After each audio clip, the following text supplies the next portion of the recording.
आज बहुत ही खुशी का दिन है कि आदरणीय प्रधानमंत्री जी द्वारा दरभंगा सिविल इनक्लेव का शिलान्यास किया जा रहा है। 912 करोड़ रुपया से ये नया टर्मिनल बिल्डिंग बनेगा।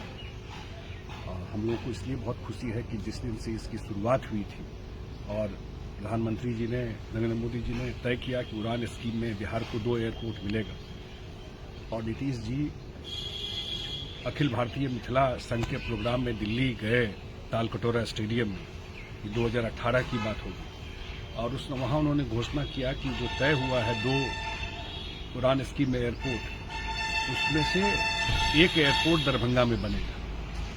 और 2019 से उस पर काम शुरू हुआ।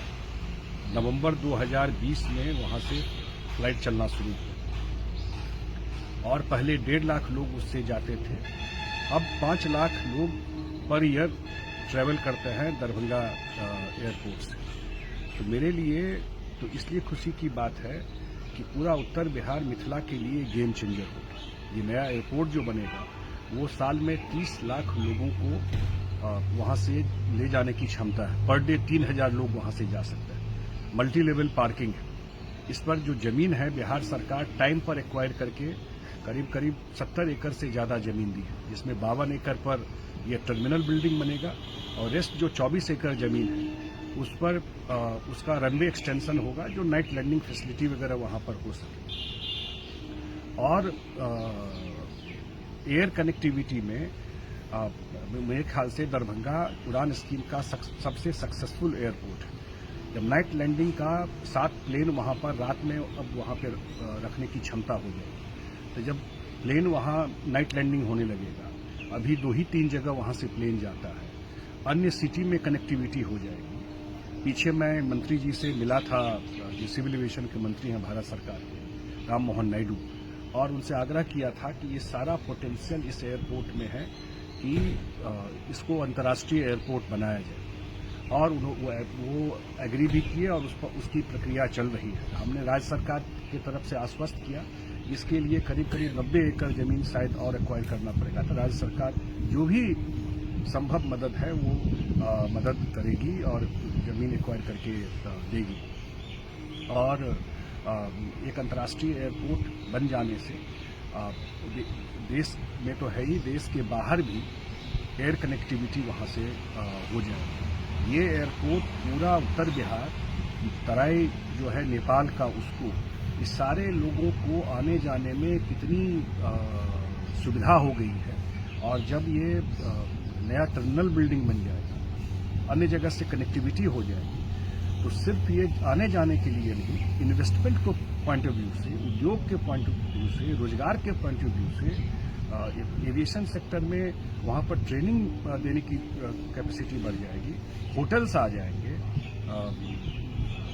टैक्सी की सुविधा हो जाएगी, आपको अलग अलग एवेन्यू में एम्प्लॉयमेंट का अपॉर्चुनिटी वहाँ पर हो जाएगा।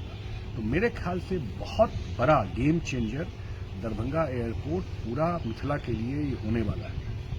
और क्योंकि सबके प्रयास से कोई काम होता है, तो जो भी प्रयास हम लोगों ने किया जीवन में, राजनीति करने में, एक बड़ी खुशी ये होती है कि कोई प्रोजेक्ट में आपका भी इन्वॉल्वमेंट रहा हो और वो चीज़ें जमीन पर जब उतरती है और जब उसका फाइनल शेप आने लगता है, तो लगता है कि कितने लोगों के जीवन को ये टच करने वाला है। ये कोई एक दिन की बात नहीं है, सैकड़ों साल तक पूरा मिथिला के क्षेत्र का काया पलट इस एयरपोर्ट से होने वाला है। तो इसलिए आज महत्वपूर्ण दिन है। मुझे व्यक्तिगत रूप से बहुत खुशी है, खास करके देश के प्रधानमंत्री नरेंद्र मोदी जी को धन्यवाद देते हैं, और अपने नेता और अपने मुख्यमंत्री नीतीश कुमार जी को। मुझे याद है कि जब कोरोना का टाइम था, उस समय भी मुख्यमंत्री दरभंगा एयरपोर्ट का इंस्पेक्शन करने गए थे जब फ्लड का समय था। तो उनका भी व्यक्तिगत रूप से इन्वॉल्वमेंट रहा हो, बिहार सरकार से जो भी सहयोग रहा हो उस एयरपोर्ट पर, चाहे जमीन एक्वायर करके देने का बात हो, चाहे अन्य सुविधा वहाँ प्रोवाइड करने की बात हो, बिहार सरकार हमेशा बढ़ चढ़ करके मुख्यमंत्री जी ने वहाँ मदद किया। एक बात और है कि मुख्यमंत्री जी ने, हम केंद्र सरकार से भी आग्रह करेंगे, मुख्यमंत्री जी ने आग्रह किया था जब इसका शिलान्यास 2019 में हो रहा था एयरपोर्ट का, कि इसका नाम विद्यापति एयरपोर्ट रखा जाए। और यहाँ से प्रस्ताव भी बिहार सरकार से भेज दिया गया है केंद्र को कि ये बाबा विद्यापति के नाम से एयरपोर्ट हो। ये पूरा मिथिला के लोगों की चाह है, इच्छा है, जल्दी से ये भी तय हो जाए। और आज विशेष दिन है, इसीलिए मुझे लगता है कि मिथिला का, उत्तर बिहार का भी कम से कम जो कनेक्टिविटी के मामले, एयर कनेक्टिविटी के मामले में दिन आ गया है। और अंत में एक बात और कहूँगा कि मैं व्यक्तिगत रूप से भी बिल्कुल प्रयास कर रहा हूँ कि ये एयरपोर्ट पर लोगों का फेथ कम हो रहा था कि पीछे जो बहुत सारा फ्लाइट कैंसिल हो जाता था और एक ही एयरलाइन की एक तरह से मोनोपोली वहाँ पर थी। तो हम लोग प्रयास कर रहे हैं कि अन्य सेक्टर भी यहाँ पर खुले। उसमें थोड़ी समस्या होती है कि दरभंगा में तो टाइम मिल जाता है, लेकिन जहाँ आप ले जाते हैं वहाँ टाइम स्लॉट को लेके जो प्लेन है, जो प्राइवेट प्लेयर्स हैं उनके पास जहाज को लेकर के, तो वो सारा चीज़ हम लोग लाइन अप कर रहे हैं। और आगे आने वाले टाइम में अन्य एयरलाइन का भी वहाँ से अन्य नए जगहों पर जाने का प्रक्रिया शुरू हो जाएगा। इससे और सुविधाएं वहाँ पर बढ़ेगी। बहुत बहुत धन्यवाद।